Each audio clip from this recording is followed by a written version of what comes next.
farming is the biggest industry in Northern Ireland. 75% of land here is used for agriculture, and up to 25,000 farm businesses support nearly 50,000 jobs. UTV has been examining the issues affecting the sector. We're shining a light on what matters most to our rural communities.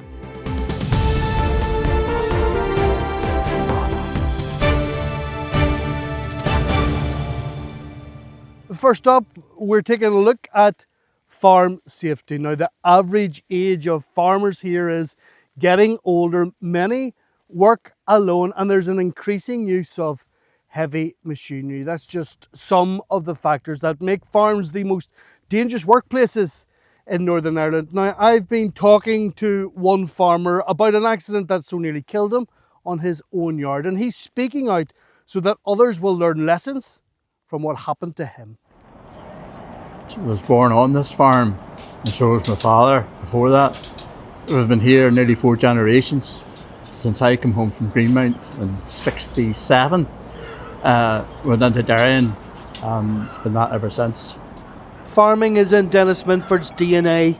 It's not just a job, it's a way of life that so nearly killed him. Knocked down on his own farmyard by a tractor reversing a trailer. All my ribs were broken. My lungs were punctured. My back was fractured in 3 places. My pelvis was fractured. And my collarbone was fractured. Dennis blames himself for a momentary lapse in concentration, a mistake that could have been fatal. The doctor told my wife if I get over 24 or 48 hours, I'd probably make it. So I was 3 weeks in induced coma, and then it took me nearly a year to get back on my feet.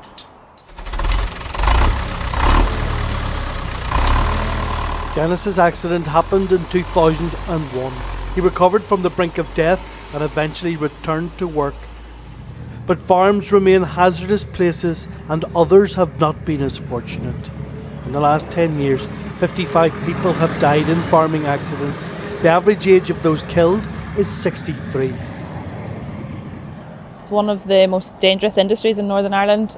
We're finding there's across all of the industries, it's an industry that has the most accidents and incidents.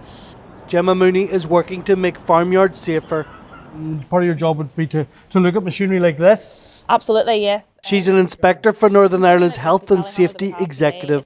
Machinery like this today, we're looking at visibility, being sure that the driver can see out, meaning the farmer, and anybody else that's on the farm then can see the driver if they need to communicate with them. Gemma says farmers have nothing to fear from her inspections. They're about providing advice, not imposing penalties. It's about trying to get the farmer to think about what they're going to do with the machinery, making sure that their areas that they're working in is as safe as possible, making sure their machinery is as safe as possible. Over the last decade, 11 people have died while working with agricultural machinery, but it hasn't been the biggest killer. In the same period, livestock has claimed the lives of 14 farmers. And in your role, unfortunately, you have to deal with families who have suffered loss, fatalities? Yes, so part of our role is if there is a fatality, we'll go out and we'll investigate, or a serious accident, we'll go out and try and investigate to find out what's happened. To learn lessons in the future, because it's devastating. Yeah, absolutely. You're still driving machinery? Yeah. What are your thoughts every day when you climb up into the tractor? I suppose it's still with me, and probably to the day I die. You're talking to us here today. Why are you talking to us today? I know it's hard, but for me personally, but if it saves some other guy's life, that he sees me here today, and one life is still worth saving, and that's the way I look at it. Well, that was Dennis Minford speaking to me on his farmyard in Crumlin. And now on to another very emotive issue for farmers, bovine tuberculosis. It's a disease that mainly affects cattle, and UTV can reveal that trying to tackle it has cost Stormont nearly £400 million in just the last 10 years, but after 50 years of the same type of testing, which has had little impact on infection rates, farmers say they feel trapped in a cycle of testing, of restrictions and of culls. And badgers, which are one of the sources of the infection, remain protected species, and that's prompting scientists to question if the badger policy in Northern Ireland should be changed. Our reporter Sarah McCarran has this special investigation. John Carson's dairy herd shares a space with a neighbour that's always protected but sometimes infected with tuberculosis. John, we can see here's a proximity between where your dairy cattle are grazing and the badger sets. Yes, they're very close together. There's only a ditch between them. These sets, evidence of the mammals that coexist with John's cattle. His herd is currently down with TB, and he's had outbreaks for 30 of the 50 years he's farmed here. His worst outbreak was in 2020. It meant his whole herd had to be sent for slaughter. That was just the week before Christmas. And my wife turned off all the Christmas lights, and Christmas, the grandchildren got their presents, but that was the end of Christmas. What is the future here? What is going to happen? What way are we going to end up? The sleepless nights over this here. There's farming families out there at the minute suffering. But now what happens in darkness here has brought something shocking to light. New technology that removes the guesswork shows there are far more badgers on John Carson's farm than Dara's last survey 18 years ago would suggest. I went past his first cow shed onto a high point, and with my thermal binoculars I counted 12 badgers in about 30 seconds because I could see them at various ranges. Some were within 20 metres of me. They can't see me, they can't hear me, they can't smell me. These things don't emit any light. So what we do is we do multiple viewpoints and build up a picture of how many per square kilometre. And that's by direct observation, falling everywhere between 20 and 45 badgers per square kilometre. Now these might be hotspots, but there's a John Carson would believe from the old report that there was maybe believed to be 3 or 4 badgers per square kilometre. A test, vaccinate and remove policy had been trialled for 5 years in County Down to take out sick ones and leave clean badgers alone. It's thought that around a third of badgers in Northern Ireland are infected with TB, but a third of how many? If we're feeding in, as we still are, 2, 3, 4 badgers per square kilometre, and a lot less in many places, and that's vastly wrong, then how can policy and decisions be realistic, and how will those numbers influence the policy? This is a TB skin test that is carried out twice a year on all herds under current control measures, but more often in hotspot areas. Animals suspected of infection, or reactors, are sent to the abattoir, never to market. It's an expensive business, costing the department £55 million in 2023-24 between vet and staff costs, haulier fees, tuberculin injections and compensation. There is milk yield lost during the time of testing. There is live weight gain, not the same as it would be. There's the time involved. Our testing time now is down to at least 3 weeks in the year between gathering up animals, testing animals, bringing them in the second day and all that's attached to it. But I wouldn't mind that time. I think that time would be well spent if we're actually getting somewhere for what we're doing. In 2023, then Agri-Minister Edwin Poots' plans for a limited badger cull were halted by a High Court ruling that said the consultation process had been flawed. The case had been brought by animal rights groups, and the outcome dismayed many farmers. Red deer are also a confirmed host, with an unconfirmed impact in Northern Ireland, and they can be managed. But badgers, which do have a confirmed impact, cannot be interfered with.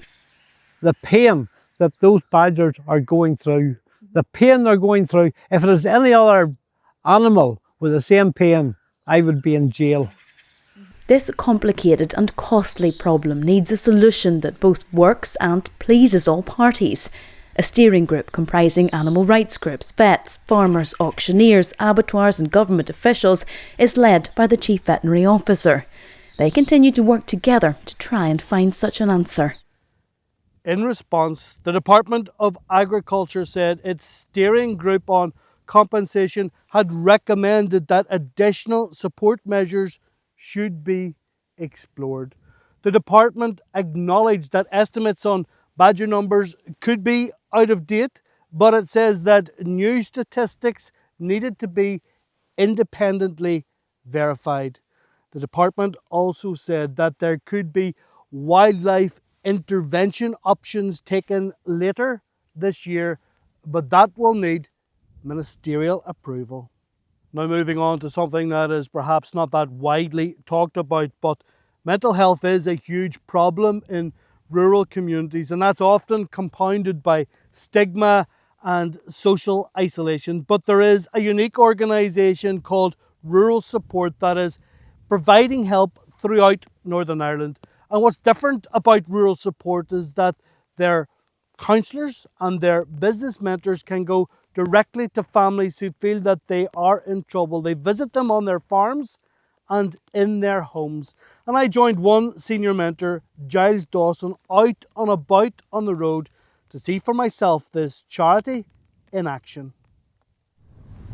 A journey into our rural communities, places of beauty, but suffering can go unseen. You know, behind many farms like this, there is brokenness, and on this particular farm, that is the case. Within the countryside are hidden hardships. It's not easy, especially in the current climate at the minute. Tranquil landscapes, but people in turmoil. You just have to take it a day at a time and hopefully get it the other end.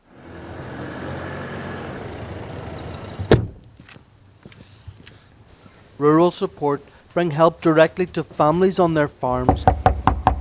This is a check-up call to bereaved parents near Bruckshane. Hello, Dorothy. Hello, how are you? Nice to see you again, Dorothy. Nice to see you too. It's nearly 2 years since David and Dorothy Kiernahan lost their daughter. Thank you. Nicola died by suicide. How's things been? Good days and bad days, and after a good day you feel bad because I shouldn't be feeling good. Mm-hmm. You know, I know it can lesser, but sometimes it just does come back. Mm-hmm. So, It just comes in waves. Rural Support provide counselling services to help people who are struggling with their mental health or trying to cope with grief. When you reflect back on when you first made contact with Rural Support to where you are now, you know, could you measure that for me? Is it? It's bearable. Bearable. Yeah. Yeah. How important has Rural Support been? Unbelievable. yeah. Yeah, I don't know how we'd have coped without their support.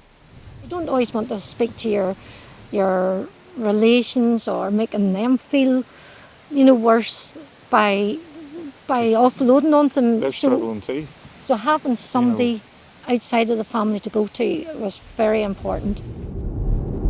So make the call, and within a short space of time somebody from Rural Support will be on the road going out there to see people who need help. Yep, that's exactly And that's what you're doing. It's as simple as that.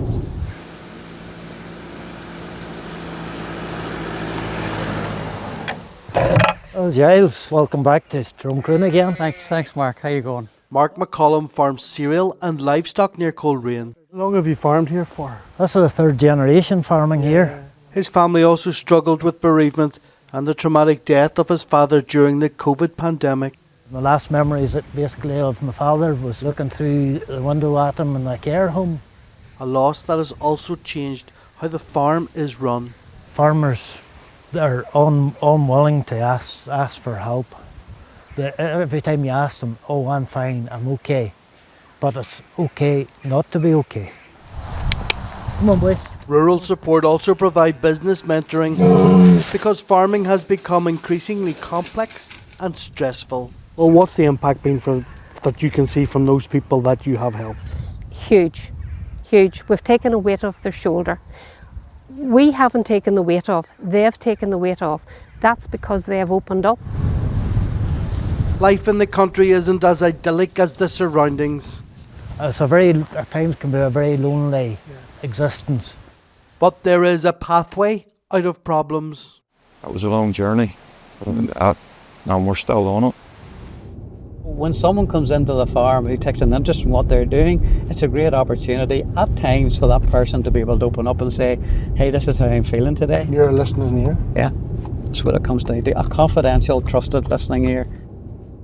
And it really was incredible to see at first hand that work done by Rural Support. But another thing very much on farmers' minds at the moment are the proposed changes to inheritance tax. They were announced by the government in October of last year and are still very much causing concern. One farmer told UTV that if he was to be hit by the inheritance tax changes today, well, he simply wouldn't make enough money to be able to continue farming. So from April of next year, assets worth £1 million will face a 20% tax rate. That includes animal and farm buildings.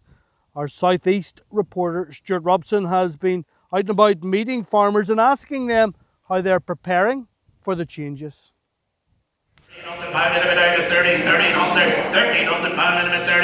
Making sense of numbers can sometimes be difficult, especially when it comes to taxes. This time, most farmers are standing shoulder to shoulder in opposition to impending changes. I feel that people are going to be bounced into making decisions which the test of time might not necessarily prove to be correct. From next April, agricultural and business property relief will be capped at £1 million. Anything over that will be taxed at 20%. Buildings, livestock and land will all be included in a farm's valuation. It sparked countrywide protests when first announced in Northern Ireland and at Westminster. It's a decision Keith and others feel could have an impact far beyond next year. The simple fact is that the sector isn't profitable enough whenever you count the valuation of property to be able to sustain this for one generation, never mind two. They've brought these proposals in genuinely without thinking about it and not realising the knock-on effect that long term that this is going to have, not just on farmers but all the other industries that depend on farmers. An added stress that's stretching across farms and families. The inheritance tax would be devastating on my family farm. The Kinnears have had to adapt to change through tragedy. After Timothy's father John died, the farm was eventually passed on to him. For you now kind of taking on the reins, how fearful, I suppose, are you for the future, for the industry as a whole, if these new rules were to come in? So something so simple can just absolutely obliterate farming, and you know, if the government don't watch themselves, they will do away with Irish produce. Inheritance tax hit me today. I would have to sell at least a third of the place, and if I was to sell a third of the place, there wouldn't be enough income to support me and if I was to have a future family. Landowners will now be trying to plan ahead, perhaps thinking of selling up or gifting what they've owned for generations. However, whoever has passed on the farm has to live for 7 years after for an exemption to apply. One union is urging the government to rethink and listen up. Really does pull at the heartstrings, some of the things which farmers are actually considering. You know, we need to see some sort of a morality clause in there for the elderly, for the disabled, for those incapacitated. They can't make decisions or cannot get plans in place at the moment. The government argues that the changes are necessary to better fund public services. It says 75% of farmers will not pay inheritance tax. The remaining 25% will pay less than most people and can spread their payments over 10 years interest-free. The industry looks determined to continue to speak up as farmers begin to count what change might just cost. Well, to talk about all these changes, our reporter Paul Riley sat down in studio with the Agriculture Minister Andrew Muir.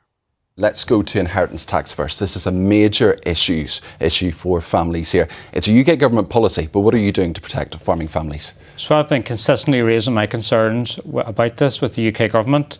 I fully support the Ulster Farmers Union in their endeavours in this. This tax has been proven as a result of analysis by my department to have a disproportionate and detrimental impact in Northern Ireland, because we're made up primarily of family farms, and I would again call for the UK government to not proceed with this. It doesn't sound like they're listening though, Andrew.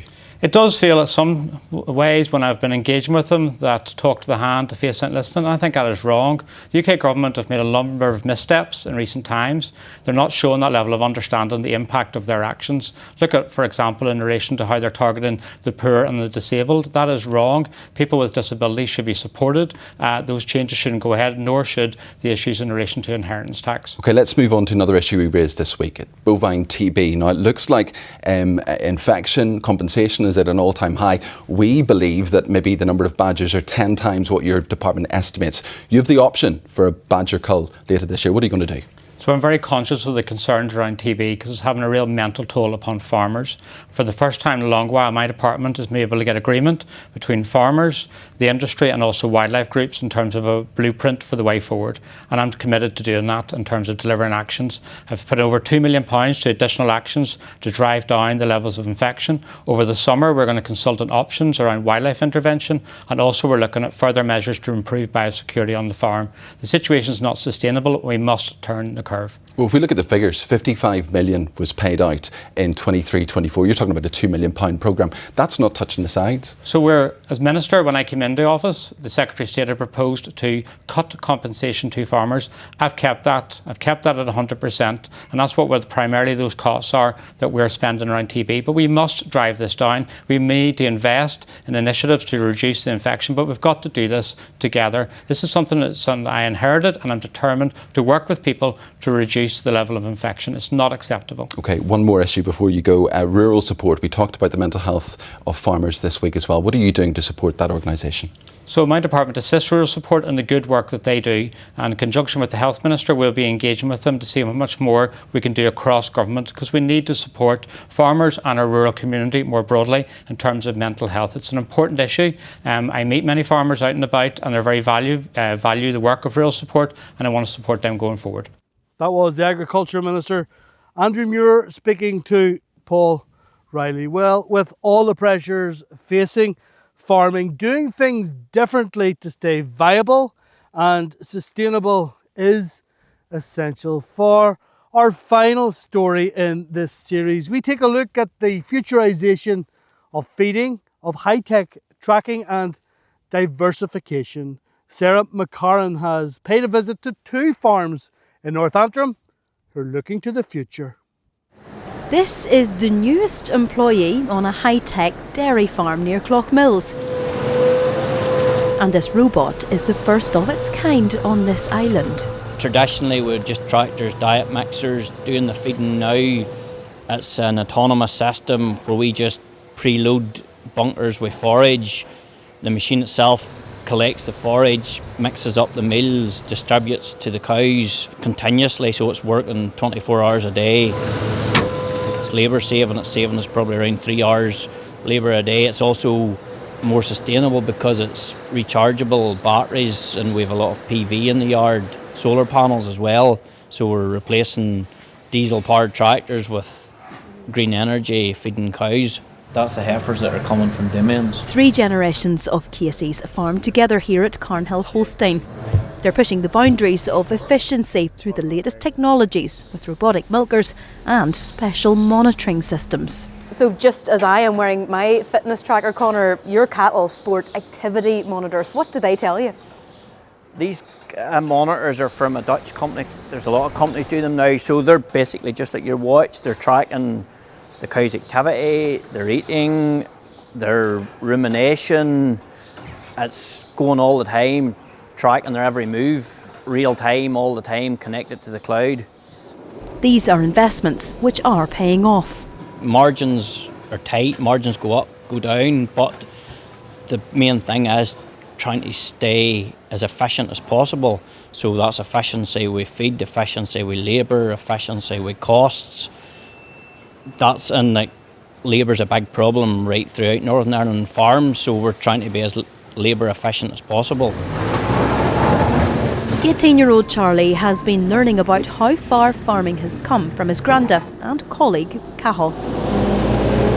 he was showing me where there were only, I think, like 6 cows, and you would have tied them up and milked them, and you had to do everything by hand. It's just, that was 50 years ago now, but the fact just it's came up, more and more, and like now we have robots feeding them for us, so it's just a big change now. So we'll keep on becoming more and more advanced as it goes on.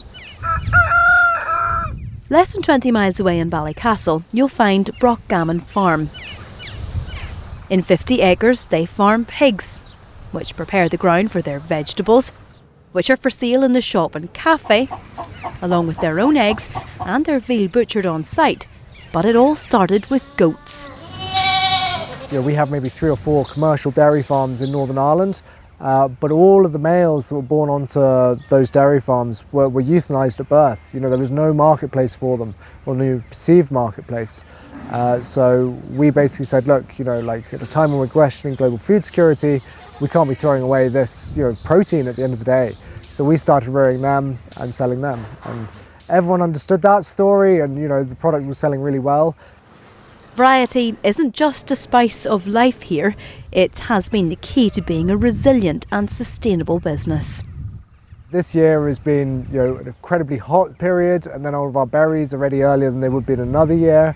But you're getting that resilience by having so many different items that one thing might be productive one year, but it might not be the next. Farmers are constantly having to contend with variables that are outside of their control, things like the weather, government policy or prices. We've seen examples of 2 businesses taking their own destiny into their own hands through sustainable practices and new technologies. You can, of course, find out more about agriculture and rural issues on our website. Just search UTV News. And while you're there, check out our vodcast on this farming series where Carl Jordan sits down with Trudy Smith and Peter Moore, the producers behind these stories. But that is it from me in this beautiful setting here near Ballykelly in the shadow of the wonderful Benevna Mountain. Thank you very much for watching.